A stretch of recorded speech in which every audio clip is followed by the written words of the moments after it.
मेरे प्यारे देशवासियों, देश के 77वें स्वतंत्रता दिवस पर आप सभी को मेरी हार्दिक बधाई। ये दिन हम सब के लिए गौरवपूर्ण और पावन है। चारों ओर उत्सव का वातावरण देखकर मुझे बहुत प्रसन्नता हो रही है। ये प्रसन्नता और गौरव की बात है कि कस्बों और गांव में यानी देश में हर जगह बच्चे, युवा और बुजुर्ग सभी उत्साह के साथ स्वतंत्रता दिवस के पर्व को मनाने की तैयारी कर रहे हैं। हमारे देशवासी बड़े उत्साह के साथ आज़ादी का अमृत महोत्सव मना रहे हैं। स्वाधीनता दिवस का उत्सव मुझे मेरे बचपन के दिनों की याद भी दिलाता है। अपने गांव के स्कूल में स्वतंत्रता दिवस समारोह में भाग लेने की हमारी खुशी रोके नहीं रुकती थी। जब त्रिरंगा फहराया जाता था तो हमें लगता था जैसे हमारी शरीर में बिजली सी दौड़ गई हो। देशभक्ति के गौरव से भरे हुए हृदय के साथ हम सब राष्ट्रीय ध्वज को सलामी देते थे तथा राष्ट्रगान गाते थे। मिठाइयाँ बांटी जाती थी और देशभक्ति के गीत गाए जाते थे जो कई दिनों तक हमारी मन में गूंजते रहते थे। ये मेरा सौभाग्य रहा है कि जब मैं स्कूल में शिक्षक बनी तो मुझे उन अनुभवों को फिर से जीने का अवसर प्राप्त हुआ। जब हम बड़े होते हैं तो हम अपने खुशी को बच्चों की तरह व्यक्त नहीं कर पाते, लेकिन मुझे विश्वास है कि राष्ट्रीय पर्व से जुड़े देशभक्ति की गहरी भावना में तनिक भी कमी नहीं आती है। स्वतंत्रता दिवस हमें ये याद दिलाता है कि हम केवल एक व्यक्ति ही नहीं है, बल्कि हम एक ऐसे महान जन समुदाय का हिस्सा है जो अपनी तरह का सबसे बड़ा और जीवंत समुदाय है। ये विश्व के सबसे बड़े लोकतंत्र के नागरिकों का समुदाय है। जब हम स्वतंत्रता दिवस समारोह मनाते हैं तो वास्तव में हम एक महान लोकतंत्र के नागरिक होने का उत्सव भी मनाते हैं। हमें हर एक की अलग अलग पहचान है। जाति, पंथ, भाषा और क्षेत्र के अलावा हमारी अपने परिवार और कार्य क्षेत्र से जुड़े पहचान भी होती है, लेकिन हमारी एक पहचान ऐसे है जो इन सब से ऊपर है और हमारी वो पहचान है भारत का नागरिक होना। हम सभी समान रूप से इस महान देश के नागरिक हैं। हम सबको समान अवसर और अधिकार उपलब्ध है तथा हमारे कर्तव्य भी समान है। लेकिन ऐसा हमेशा नहीं था। भारत लोकतंत्र की जननी है और प्राचीन काल में भी हमारे यहाँ जमीनी स्तर पर लोकतांत्रिक संस्थाएं विद्यमान थी, किंतु लंबे समय तक चले औपनिवेशिक शासन ने उन लोकतांत्रिक संस्थाओं को मिटा दिया था। 15 अगस्त 1947 के दिन देश ने एक नया सवेरा देखा। उस दिन हमने विदेशी शासन से तो आज़ादी हासिल की है, हमने अपनी नियति का निर्माण करने की स्वतंत्रता भी प्राप्त की। हमारी स्वाधीनता के साथ विदेशी शासकों द्वारा उपनिवेशक को छोड़ने का दौर शुरू हुआ और उपनिवेशवाद समाप्त होने लगा। हमारे द्वारा स्वाधीनता के लक्ष्य को प्राप्त करना तो महत्वपूर्ण था ही, लेकिन उससे भी अधिक उल्लेखनीय है हमारे स्वाधीनता संग्राम का अनोखा तरीका। महात्मा गांधी तथा अनेक असाधारण एवं दूरदर्शी विभूतियों के नेतृत्व में हमारा राष्ट्रीय आंदोलन अद्वितीय आदर्श से अनुप्राणित था। गांधी जी तथा अन्य महानायकों ने भारत की आत्मा को फिर से जगाया और हमारी महान सभ्यता के मूल्यों का जन जन में संचार किया। भारत के ज्वलंत उदाहरण का अनुसरण करते हुए हमारे स्वाधीनता संग्राम की आधारशिला सत्य और अहिंसा को पूरी दुनिया के अनेक राजनीतिक संघर्षों में सफलतापूर्वक अपनाया गया है।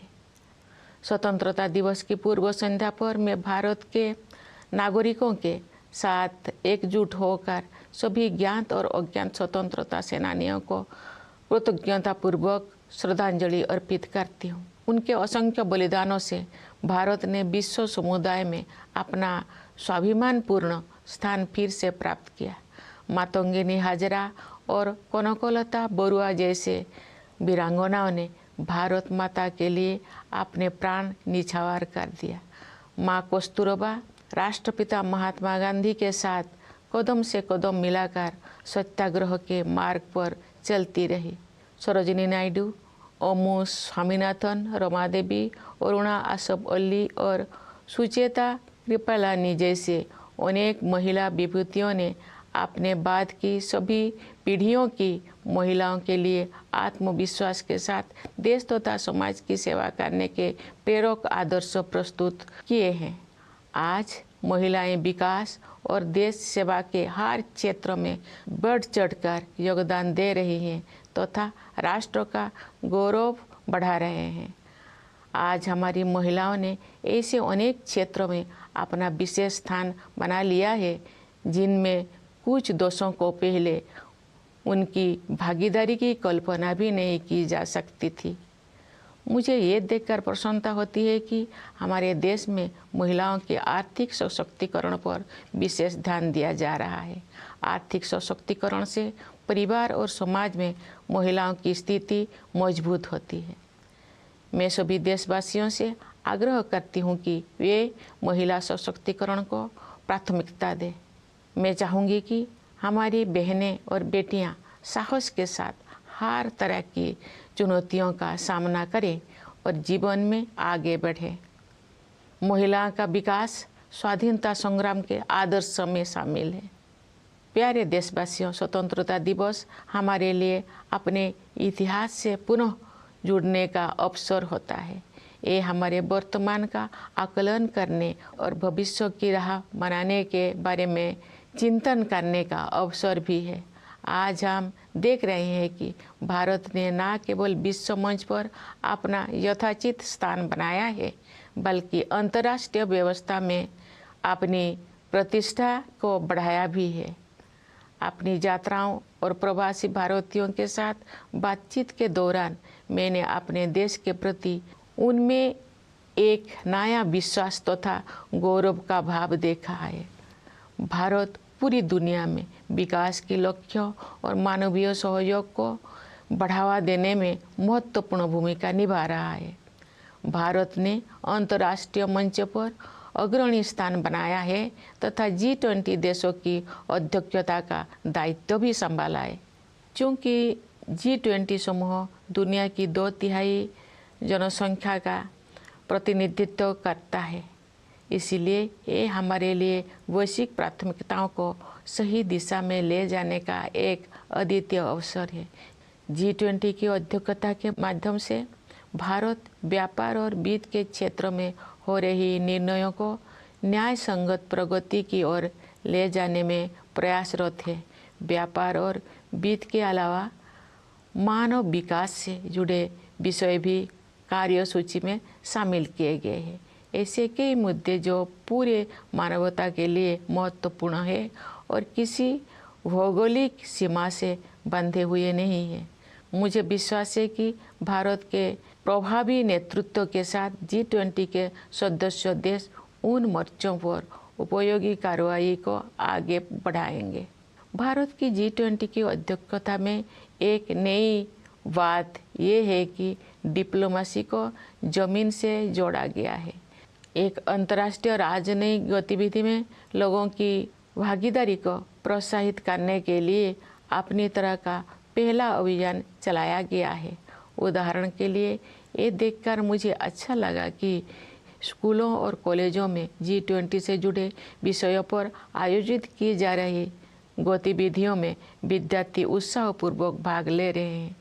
G20 से जुड़े कार्यक्रम के बारे में सभी नागरिकों में बहुत उत्साह देखने को मिल रहा है। प्यारे देशवासियों, सशक्तिकरण की भावना से युक्त इस उत्साह का संचार आज संभव हो पाया है क्योंकि हमारा देश सभी मोर्चों पर अच्छी प्रगति कर रही है। मुश्किल दौर में भारत की अर्थव्यवस्था न केवल समर्थ सिद्ध हुई है बल्कि दूसरों के लिए आशा का स्रोत भी बनी है। विश्व की अधिकांश अर्थव्यवस्थाएं नाजुक दौर से गुजर रही है। वैश्विक महामारी के कारण हुई आर्थिक संकट से विश्व समुदाय पूरी तरह बाहर नहीं आ पाया था कि अंतर्राष्ट्रीय पटल पर हो रही घटनाओं से अनिश्चितता का वातावरण और गंभीर हो गया है। फिर भी सरकार कठिन परिस्थितियों का अच्छी तरह सामना करने में सक्षम रही है। देश ने चुनौतियों को अवसरों में बदला है और प्रभावशाली जीडीपी ग्रोथ भी दर्ज की है। हमारे अन्नदाता किसानों ने हमारी आर्थिक वृद्धि में महत्वपूर्ण योगदान दिया है। राष्ट्र उनका ऋणी है। वैश्विक स्तर पर मुद्रास्फीति यानी इन्फ्लेशन चिंता का कारण बनी हुई है, लेकिन सरकार और रिजर्व बैंक इस पर काबू पाने में सफल रही है। सरकार ने जनसामान्य पर मुद्रास्फीति का अधिक प्रभाव नहीं पड़ने दिया है और साथ ही गरीबों को व्यापक सुरक्षा कवच भी प्रदान किया है। वैश्विक आर्थिक विकास के लिए दुनिया की निगाहें आज भारत पर टिकी हुई है। आज भारत विश्व की 5वीं सबसे बड़ी अर्थव्यवस्था बन गया है। विश्व में सबसे तेजी से बढ़ रही बड़ी अर्थव्यवस्था के रूप में भारत विश्व की 3री सबसे बड़ी अर्थव्यवस्था बनने की ओर अग्रसर है। हमारी आर्थिक प्रगति की इस यात्रा में समावेशी विकास पर जोर दिया जा रहा है। निरंतर हो रही आर्थिक प्रगति के 2 प्रमुख आयाम हैं। एक और व्यवसाय करना आसान बनाकर और रोजगार के अवसर पैदा करके उद्यमशीलता की संस्कृति को बढ़ावा दिया जा रहा है। दूसरे ओर जरूरतमंदों की सहायता के लिए विभिन्न क्षेत्रों में पहल की गई है तथा व्यापक स्तर पर कल्याणकारी कार्यक्रम चलाया जा रहे हैं। वंचितों को वरीयता प्रदान करना हमारी नीतियों और कार्य के केंद्र में रहता है। परिणाम स्वरूप पिछले दशकों में बड़ी संख्या में लोगों को गरीबी से बाहर निकलना संभव हो पाया है। इसी प्रकार आदिवासियों की स्थिति में सुधार लाने और उन्हें प्रगति की यात्रा में शामिल करने हेतु विशेष कार्यक्रम चलाया जा रहा है। मैं अपने आदिवासी भाई बहनों से अपील करती हूँ कि आप सब अपने परंपराओं को समृद्ध करते हुए आधुनिकता को अपनाएं। मुझे ये जानकर खुशी हुई है कि आर्थिक विकास के साथ साथ मानव विकास संबंधी सरकारों को भी उच्च प्राथमिकता दी जा रही है। मैं एक शिक्षक रही हूँ, इस नाते भी मैंने ये समझा है कि शिक्षा सामाजिक सशक्तिकरण का सबसे प्रभावी माध्यम है।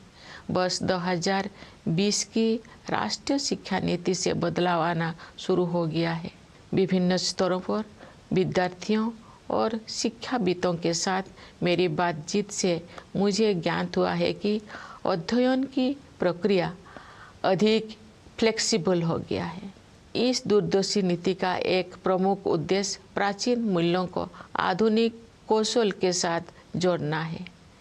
इससे आने वाले वर्षों में शिक्षा के क्षेत्र में अभूतपूर्व परिवर्तन होंगे और परिणाम स्वरूप देश में एक बहुत बड़ा बदलाव दिखाई देगा। भारत की प्रगति को देशवासियों, विशेषकर युवा पीढ़ी के सपनों से शक्ति मिलती है। विकास के अनंत संभावनाएं देशवासियों की प्रतीक्षा कर रही है। स्टार्टअप से लेकर खेलकूद तक हमारे युवाओं ने उत्कृष्टता के नई आसमानों की उड़ान भरी है। आज के नई भारत की महत्वाकांक्षाओं के नई क्षितिज असीम है। भारतीय अंतरिक्ष अनुसंधान संगठन नई ऊंचाई को छू रहा है और उत्कृष्टता के नई आयाम स्थापित कर रहा है। इस वर्ष इसरो ने चंद्रयान 3 लॉन्च किया है, जो चंद्रमा की कक्षा में प्रवेश कर चुका है और कार्यक्रम के अनुसार उसका विक्रम नामक लैंडर तथा प्रज्ञान नामक रोवर अगले कुछ ही दिनों में चंद्रमा पर उतरेगा। हम सभी के लिए वो गौरव का क्षण होगा और मुझे भी उस पल का इंतजार है। चंद्रमा का अभियान अंतरिक्ष के हमारे भावी कार्यक्रम के लिए केवल एक सीढ़ी है। हमें बहुत आगे जाना है। अंतरिक्ष अभियान में ही नहीं बल्कि धरती पर भी हमारे वैज्ञानिक और टेक्नोलॉजिस्ट देश का नाम रोशन कर रहे हैं। अनुसंधान, नवाचार तथा उद्यमशीलता को बढ़ावा देने के लिए अगले 5 वर्षों में 50,000 करोड़ रुपये की राशि के साथ सरकार द्वारा अनुसंधान नेशनल रिसर्च फाउंडेशन स्थापित किया जा रहा है। ये फाउंडेशन हमारी कॉलेजों, विश्वविद्यालयों और अनुसंधान केंद्रों में रिसर्च एवं डेवलपमेंट को आधार प्रदान करेगा, उन्हें विकसित करेगा तथा आगे ले जाएगा। प्यारे देशवासियों, ज्ञान विज्ञान में उत्कृष्टता प्राप्त करना ही हमारा लक्ष्य नहीं है, बल्कि हमारे लिए ये मानवता के विकास के साधन है। एक क्षेत्र जिस पर पूरे विश्व के वैज्ञानिकों और नीति निर्माताओं को और अधिक तत्परता से ध्यान देना चाहिए वो है जलवायु परिवर्तन। हाल के वर्षों में बड़ी संख्या में एक्सट्रीम वेदर इवेंट्स हुई है। देश के कुछ हिस्सों में असाधारण बाढ़ का सामना करना पड़ा है, कुछ स्थान सूखे की मार झेलते हैं। इन सब का एक प्रमुख कारण ग्लोबल वार्मिंग को भी माना जाता है। अतः पर्यावरण के हित में स्थानीय, राष्ट्रीय तथा वैश्विक स्तर पर प्रयास करना अनिवार्य है। इस संदर्भ में ये उल्लेखनीय है कि रिन्यूएबल एनर्जी के क्षेत्र में हमने अभूतपूर्व लक्ष्यों को प्राप्त किया है। अंतर्राष्ट्रीय सौर ऊर्जा अभियान को भारत ने नेतृत्व प्रदान किया है। अंतर्राष्ट्रीय प्रतिबद्धताओं को पूरा करने में हमारा देश अग्रणी भूमिका निभा रहा है। विश्व समुदाय को हमने लाइफ यानी लाइफस्टाइल फॉर एनवायरनमेंट का मंत्र दिया है। प्यारे देशवासियों, असामान्य मौसम की घटनाएं सभी पर असर डालती है, लेकिन गरीब और वंचित वर्गों के लोगों पर उनका और अधिक प्रभाव पड़ता है। शहरों और पहाड़ों क्षेत्रों के जलवायु परिवर्तन की स्थितियों का सामना करने के लिए विशेष रूप से सक्षम बनाने की आवश्यकता है। मैं ये कहना चाहूँगी कि लोभ की संस्कृति दुनिया को प्रकृति से दूर करती है और अब हमें ये एहसास हो रही है कि हमें अपनी जड़ों की ओर लौटना चाहिए। आज भी अनेक जनजातीय समुदाय ऐसे हैं जो प्रकृति के बहुत करीब और प्रकृति के साथ सौहार्द बनाकर रहते हैं। उनके जीवन मूल्यों और जीवन शैली क्लाइमेट एक्शन के क्षेत्र में अमूल्य शिक्षा प्रदान करते हैं। जनजातीय समुदायों द्वारा युगों से अपना अस्तित्व बनाए रखने के रहस्यों को एक शब्द में ही व्यक्त किया जा सकता है और शब्द है हमदर्दी। जनजातीय समुदाय के लोग प्रकृति को माता समझते हैं तथा उसकी सभी संतानों अर्थात वनस्पतियों और जीव जंतुओं के प्रति सहानुभूति रखते हैं। कभी कभी दुनिया में हमदर्दी की कमी महसूस होती है, लेकिन इतिहास साक्षी है कि ऐसे दौर केवल कुछ समय के लिए ही आते हैं, क्योंकि करुणा हमारा मूल स्वभाव है।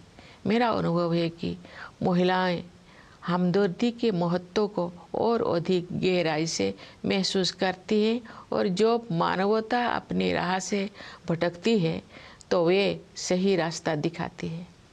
हमारे देश ने नई संकल्पों के साथ अमृत काल में प्रवेश किया है तथा हमें भारत का वर्ष 2047 तक एक विकसित राष्ट्र बनाने की दिशा में आगे बढ़ रहे हैं। आइए हम सभी अपने संवैधानिक मूल कर्तव्यों को निभाने का संकल्प लें तथा व्यक्तिगत और सामूहिक गतिविधियों के सभी क्षेत्रों में उत्कृष्ट की ओर आगे बढ़ने का सतत प्रयास करें, ताकि हमारा देश निरंतर उन्नति करते हुए कर्मठता तथा उपलब्धियों की नई ऊंचाइयां हासिल करे। प्यारे देशवासियों, हमारा संविधान हमारा मार्गदर्शक दस्तावेज है। संविधान की प्रस्तावना में हमारे स्वाधीनता संग्राम के आदर्श समाहित है। आइए हम अपने राष्ट्र निर्माताओं के सपनों को साकार करने के लिए सद्भाव और भाईचारे की भावना के साथ आगे बढ़े। स्वतंत्रता दिवस की पूर्व संध्या पर मैं पुनः आप सबको विशेष रूप से सीमाओं की रक्षा करने वाले सेना के जवानों, अंतरिक्ष सुरक्षा प्रदान करने वाले सभी बलों एवं पुलिस के जवानों तथा दुनिया के विभिन्न हिस्सों में रहने वाले प्रवासी भारतीयों को बधाई देती हूँ। सभी प्यारे देशवासियों को बहुत बहुत शुभकामनाएं। धन्यवाद। जय हिंद, जय Bharat.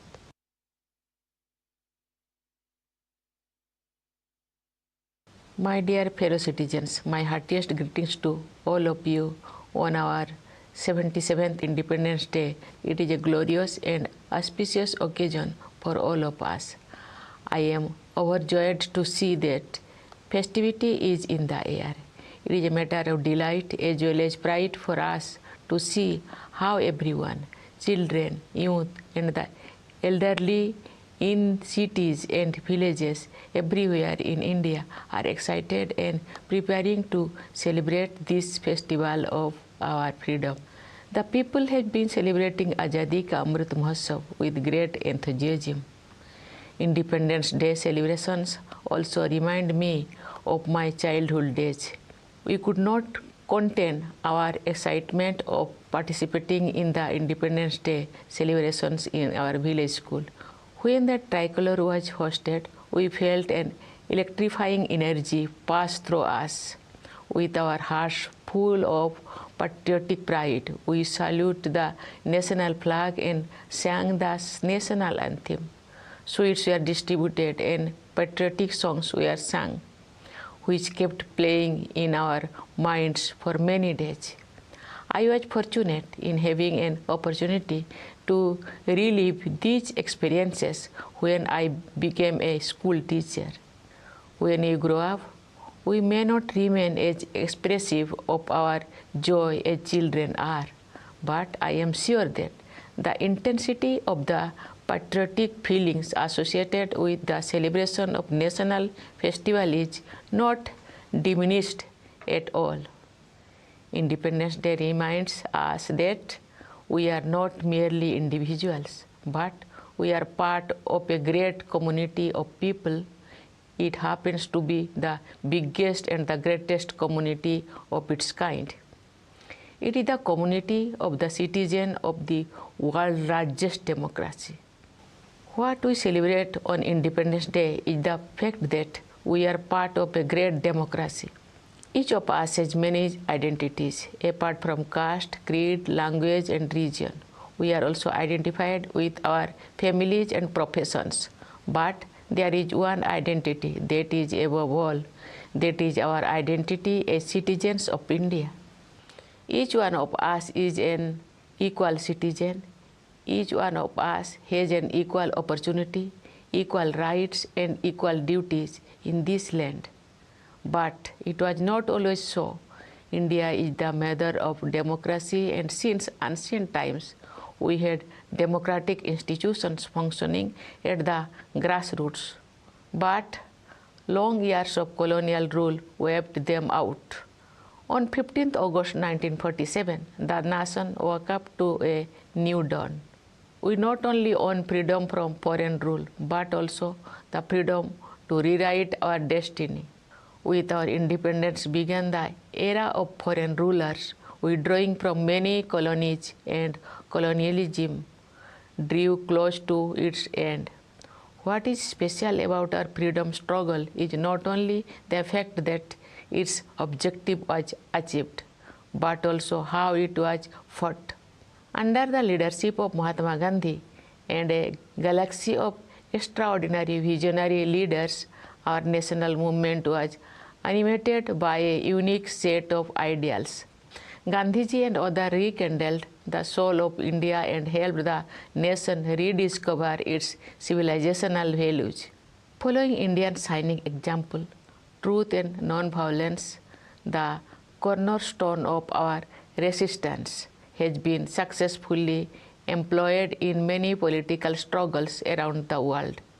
On the eve of Independence Day, I join my fellow citizens in paying grateful tribute to the known and unknown freedom fighters whose sacrifices have made it possible for India to regain its rightful place in the Committee of Nations.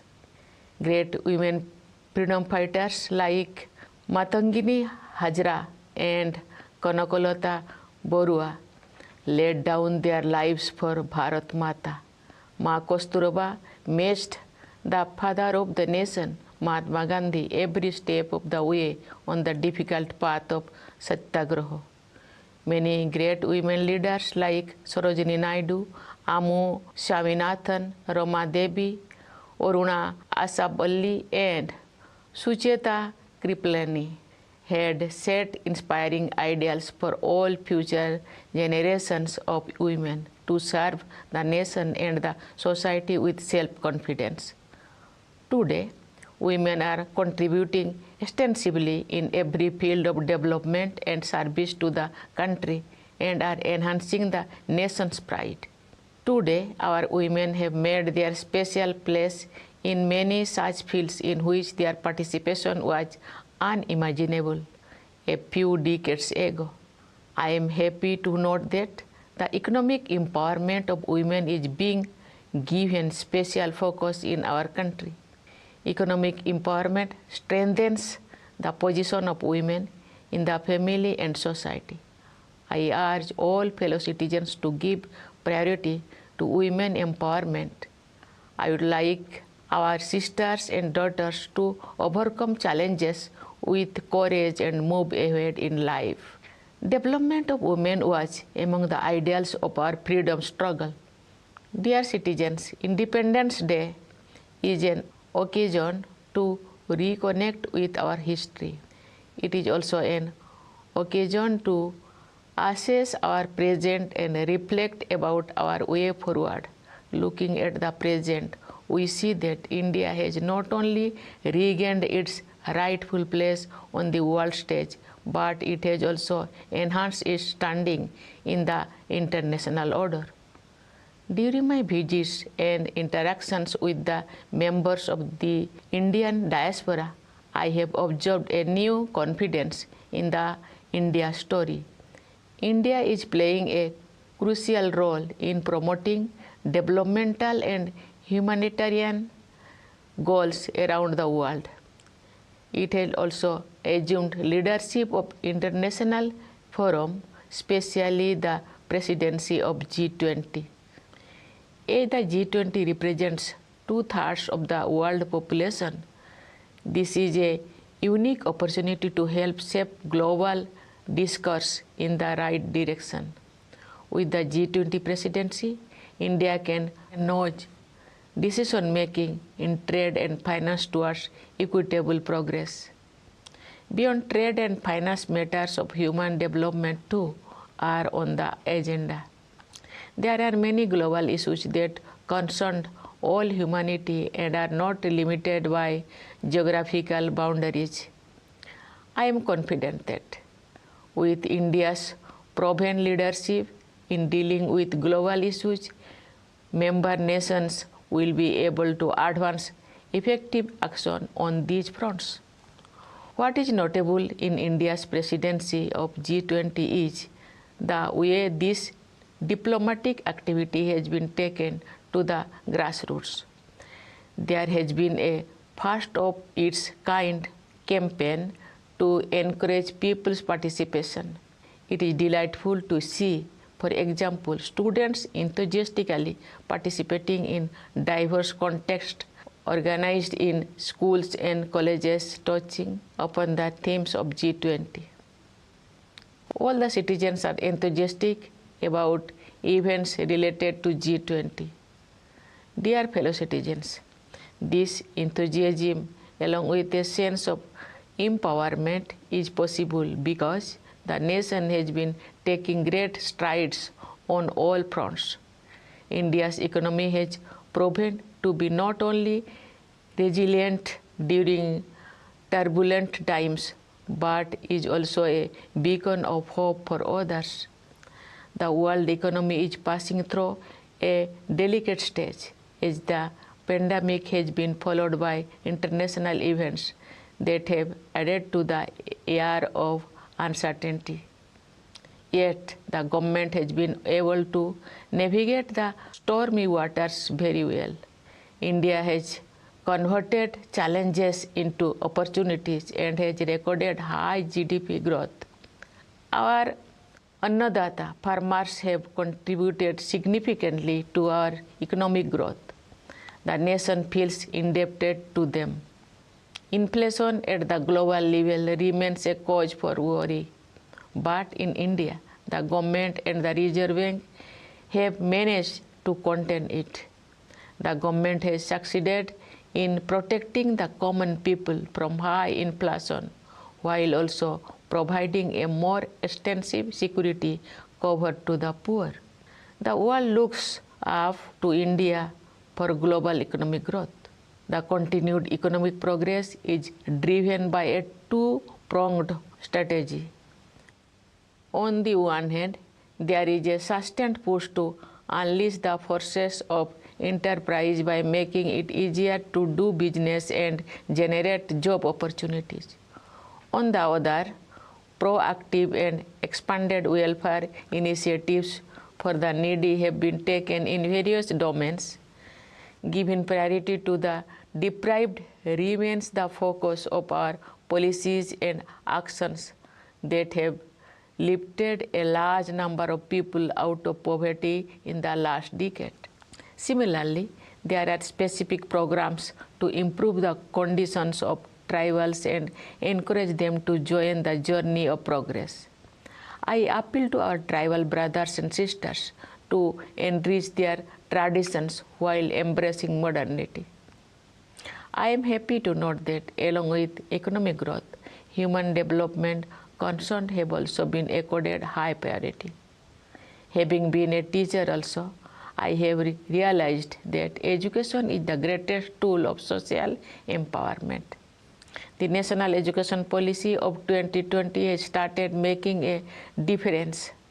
From my interactions with students as well as educationists at various levels, I gather that the learning process has become more flexible. The visionary policy, which aims to merge ancient values with modern skills, will bring in unprecedented changes in the education sectors over the years, leading to a great transformation of the nation. India's economic progress is powered by the dreams of its people, particularly the young generation for whom limitless opportunities have opened up. From startups to sports, our youth have explored new horizons of excellence. The aspirations of the new India have infinite dimensions. The Indian Space Research Organization keeps scaling new heights and setting higher benchmarks of excellence. This year, ISRO launched Chandrayaan-3 and its lander named Vikram and its rover named Pragyan are slated to land on the moon in the next few days. It will be a proud moment for all of us, and I look forward to it. But the mission to the moon is only a stepping stone for our future space programs. We have to go far ahead. For their work in space and also on Earth, our scientists and technologists are bringing laurels to the country. To foster the spirit of research, innovation, and entrepreneurship, the government is setting up the Anusandhan National Research Foundations with an amount of rupees 50,000 crore for next 5 years. The foundation will seed, grow, and promote research and development in our colleges, universities, and research institutions. Dear citizens, for us, science or knowledge are not ends in themselves, but are a means for the betterment of all the people. One area that merits urgent attention of scientists and policymakers all over the world is climate change. We have faced numerous extreme weather events in recent years. Parts of India have faced extraordinary floods. At the same time, there are places facing drought. These events are also attributed to the phenomenon of global warming. Therefore, it is necessary to make efforts at the local, national, and global levels for the environment. In this context, it is noteworthy that we have achieved unprecedented goals in the field of renewable energy. India is providing leadership to the International Solar Alliance. Our country is playing a leading role in fulfilling international commitments. We have given the mantra of life, that is lifestyle for environment, to the global community. Dear fellow citizens, extreme weather events affect all, but their impact is far more severe on the poor and the marginalized. Cities and hilly terrains especially need to be made more resilient. The larger point here is that the culture of greed takes the world away from nature. We now realize the dire need to return to our roots. I know that there are still many tribal communities who live very close to nature and in harmony with it. Their values and lifestyle offer invaluable lessons for climate action. The secret of the survival of the tribal communities through ages can be summarized in one word. That single word is empathy. They have empathy for all Mother Nature's fellow children, flora and fauna alike. Sometimes, however, the world seems to be suffering from a deficit of empathy. But history shows that such periods are only aberrations, and kindness is our fundamental nature. It is my experience that women have empathy in greater measure, and they show the way when humanity goes astray.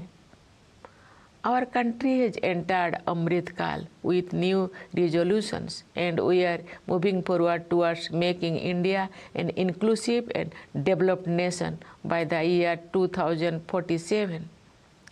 Let us all take a pledge to perform our fundamental duty to strive towards excellence in all spheres of individual and collective activity, so that the nation constantly rises to higher levels of endeavor and achievement. Dear fellow citizens, our Constitution is our guiding document. Its preamble contains the ideals of our freedom struggle. Let us move forward with the spirit of harmony and brotherhood to realize the dreams of our nation builders. On the eve of Independence Day, I once again extend my greetings to you all, especially to our soldiers guarding the borders, jawans of the forces, and the police providing internal security, and to the members of our diaspora living in every part of the world. I convey my best wishes to you all. Thank you. Jai Hind, Jai Bharat.